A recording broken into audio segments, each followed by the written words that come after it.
ఇది Vivo Y300 5G. Recent గా మనం Y200 చూసాం కదా, సో ఆ మోడల్ సక్సెస్ ఈ Y300 5G అని చెప్పొచ్చు. సో Y200 అలాగే Y300 కి వీళ్ళు ఏ అప్డేట్ చేస్తారో ఈ వీడియోలో నేను ఎక్స్ప్లెయిన్ చేస్తాను. వీడియోలోకి వెళ్ళే ముందు దీని ఒక మొబైల్ అయితే అన్బాక్సింగ్ చేద్దాము. మొబైల్ బాక్స్ ఓపెన్ చేయగానే మొబైల్తో పాటు మనకి కొన్ని డాక్యుమెంట్స్, అలాగే క్లియర్ కేసు, అలాగే సిమ్ ఎగ్జర్ పిన్, అలాగే 8 watts SuperVOOC charger, type C cable అయితే మనకి ప్రొవైడ్ చేస్తారు. మొబైల్ గురించి తెలుసుకునే ముందు దీని స్పెసిఫికేషన్ మీకు స్క్రీన్ పైన ప్రొవైడ్ చేస్తాను, అక్కడ చూసేయండి. ఇదైతే మనకి 6.67 inches full HD plus AMOLED display, అలాగే 120 డిస్ప్లే. ఇది ప్రాసెసర్ విషయానికి వస్తే స్నాప్డ్రాగన్ 4 Gen 2 ప్రాసెసర్ 4 AMP చిప్తో వస్తుంది. అలాగే కెమెరా బేసిక్ ర్యామ్ 8GB 128, అలాగే 8GB 256 స్టోరేజ్ తో వస్తుంది.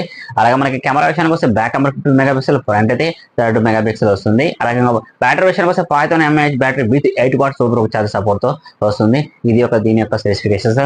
మొబైల్ విషయానికి వస్తే దీన్ని ఫస్ట్ ఆఫ్ ఆల్ దీన్ని బిల్డ్ క్వాలిటీ చెక్ చేస్తే మనకు బ్యాక్ సైడ్ డిజైన్ చూసారా. సో ఈ పైన మీకు చూపించే కలర్ వచ్చి ఎమరాల్డ్ గ్రీన్ అంటున్నారు వీళ్ళు. సో దీంట్లో మనకి 3 కలర్స్ వస్తాయి. ఎమరాల్డ్ గ్రీన్, టైటానియం సిల్వర్ మరియు ప్యాంటన్ పర్పుల్ అంటారు ఈ కలర్స్ రావడం జరుగుతుంది. సో ఇదైతే మనకి 7.79 mm థిక్నెస్ తో వస్తుంది, అలాగే 180 grams తో వస్తుంది మొబైల్ అయితే. సో మొబైల్ ఓవరాల్ గా తీసుకుంటే ఒక సైడ్ మనకి power on button, value button, so up side వచ్చి మీకు మైక్రో స్పీకర్, అలాగే మనకి లెఫ్ట్ సైడ్ చూసుకుంటే ప్లెయిన్ గా వస్తుంది. ఇంకా అప్ డౌన్ చూసుకుంటే మీకు మైక్రో స్పీకర్ తో పాటు మెయిన్ స్పీకర్, అలాగే టైప్ సి పోర్ట్, అలాగే మనకి సిమ్ స్లాట్ వస్తుంది. ఇది మనకి హైబ్రిడ్ సిమ్ తో వస్తుంది, అంటే డ్యూయల్ సిమ్ పోర్ట్, 2 సిమ్స్ లేదంటే ఒక సిమ్, ఒక మెమరీ కార్డ్ అయితే రావడం జరుగుతుంది. అలాగే ఈ మొబైల్ మనకి IP50 వాటర్ రేటింగ్ తో వస్తుంది. తడ చిన్నట్లయితే ఓకే, వర్షం ఎక్కువ పడితే మొబైల్ అయితే డ్యామేజ్ ఛాన్సెస్ ఎక్కువ ఉంటాయి. బిల్డ్ క్వాలిటీ బ్యాక్ సైడ్ వస్తే మీకు ఇది కుషింగ్ గ్లాస్ డైమండ్ ఫినిషింగ్ అని చెప్పి వీళ్ళు అంటున్నారు. సో మొబైల్ అయితే మనకి ఓవరాల్ గా చూసిన మొబైల్ పర్ఫార్మెన్స్ డిజైన్ అయితే ఆల్మోస్ట్ అందరికీ వస్తుంది, ఇంకా మీకు బాగానే ఉంటుంది. ఇంకా డిస్ప్లే విషయానికి వస్తే ఇది 6.67 ఇంచెస్ ఫుల్ హెచ్డీ ప్లస్, అలాగే AMOLED డిస్ప్లే, మనకి full HD plus AMOLED display, అలాగే 120 Hz వస్తుంది డిస్ప్లే ఇది. సో అలాగే మనకి 1800 nits అయితే పీక్ బ్రైట్నెస్ తో వస్తుంది. అందులో కూడా మీకు సన్లైట్ డిస్ప్లే కూడా చాలా డిస్ప్లే క్వాలిటీ చాలా కనిపిస్తుంది.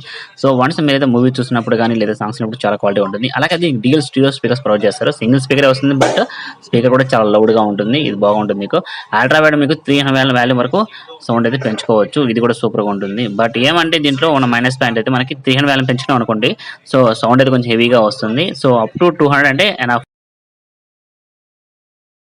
HDR10+ సపోర్ట్ అయితే చేయలేదు. ఇది ఇచ్చుంటే బాగుండేమో. పర్ఫార్మెన్స్ విషయానికి వస్తే స్నాప్డ్రాగన్ 4 Gen 2 తో వస్తుంది ప్రాసెసర్ ఇది. సో యాంటీ స్కోర్ విషయానికి వస్తే మనకి 4,38,000 వస్తుంది. బట్ అలాగే మనకు పీబీ రేట్ చాలా తక్కువ, 663, అంటే బేసిక్ మొబైల్ అయితే వస్తుంది, ఆ టైప్ లో వస్తుంది. సో లో రేంజ్ లో ఉన్న మొబైల్స్ కి యూజ్ చేస్తారు ఎక్కువ. బడ్జెట్ లో ఏమో పర్చేజ్ చేస్తాం మొబైల్ అబౌట్ 10,000 లో ఆ ప్రాసెసర్ అని చెప్పొచ్చు దీనికైతే. సో అలాగే మీకు ఇది రేటింగ్ పరంగా ఎత్తుకుంటే మొబైల్ బాగానే ఉంటుంది. సో గేమింగ్ ఆడేటప్పుడు నేనైతే 1 hour గేమింగ్ ఆడి చూసాను. కాల్ ఆఫ్ డ్యూటీ గేమ్ అయితే ఇన్స్టాల్ చేసుకుని నేను ప్లే చూసాను.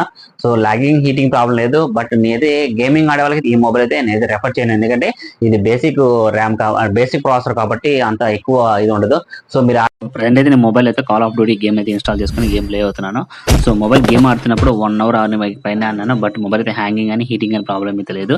బట్ ఏమంటే ఇది మనకు ప్రాసెస్ స్నాప్డ్రాగన్ 4 Gen 2 అంటే మనకి సో లో బడ్జెట్ ప్రాసెస్ ఇది. సో గేమింగ్ ఎక్కువ నేను ప్రిఫర్ చేయలేము, ఎందుకంటే ఈ మొబైల్ అనేది లాగింగ్ ప్రాబ్లం ఉంటుంది. సో మీరు మొబైల్ యూజ్ చేసే కొద్ది ఏమవుతుంటే ఖచ్చితంగా లాగింగ్ ప్రాబ్లం అనేది ఖచ్చితంగా మస్ట్ షూట్ అయితే వస్తుందని గ్యారంటీ ఇవ్వద్దాను. ఆడే కొద్ది ఖచ్చితంగా అయితే ల్యాగ్ ఖచ్చితంగా అవుతుంది, ఇది నేను గ్యారంటీ చెప్పగలను. వస్తే LPDDR4X వస్తుంది. అలాగే స్లో విషయానికి వస్తే UPX 2.2 తో వస్తుంది.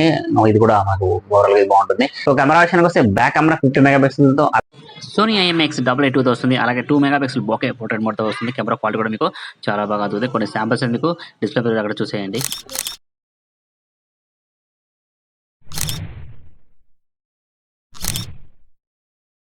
అలాగే ఫ్రంట్ కెమెరా అనేది 32 మెగాపిక్సెల్ వస్తుంది. కెమెరా క్వాలిటీ కూడా మనకి ఇది చాలా బాగుంటుంది. బట్ ఏమంటే వీళ్ళు ఓవరాల్ గా అయితే బాగానే ఉంటుంది. ఫస్ట్ ఇంకా వైఫై అయితే మనకి 5 సపోర్ట్ తో వస్తుంది. ఇంకా కొన్ని అదర్ ఫీచర్స్ అయితే ఏంటో వస్తాయి. బట్ సో మనకి ఇండిస్ప్లే ఫింగర్ ప్రింట్ కాబట్టి సెన్సార్ కూడా మనకి చాలా బాగా వర్క్ అవుతుంది. ఈ సెన్సార్స్ అనేవి మీకు ఆల్మోస్ట్ అన్ని డన్ అవుతూ ఉంటాయి. సెన్సార్ కూడా మీకు చార్జెస్ మొత్తం చాలా బాగుంటుంది ఇదైతే మనకి. సో అలాగే మీకు బ్యాటరీ విషయానికి వస్తే 5000 mAh battery with 8 watts super charge support వస్తుంది. జస్ట్ ఒక 45 minutes లో మొబైల్ అయితే మీరు ఫుల్ ఛార్జ్ చేసుకోవచ్చు. సో అలాగే మీకు 5G బ్రాండ్ సపోర్ట్ చేసుకుంటే ఇది మనకి 5G బ్రాండ్ సపోర్టింగ్, అలాగే డ్యూల్ బ్రాండ్ వైఫైతో వస్తుంది. వైఫై కాలింగ్ కూడా మనకి మస్ట్ షూట్, అలాగే బ్లూటూత్ వైఫై అయితే మనకి 5.0 వస్తుంది. GPS సపోర్ట్ కూడా వస్తుంది. బట్ దీంట్లో NFC సపోర్ట్ మాత్రం ఎవరు IR బ్లాస్ట్ అలాగే FM అయితే రిలీజ్ చేస్తారు. సెన్సార్ మొత్తం ఆల్మోస్ట్ అన్ని డన్ గా వస్తాయి మీకు.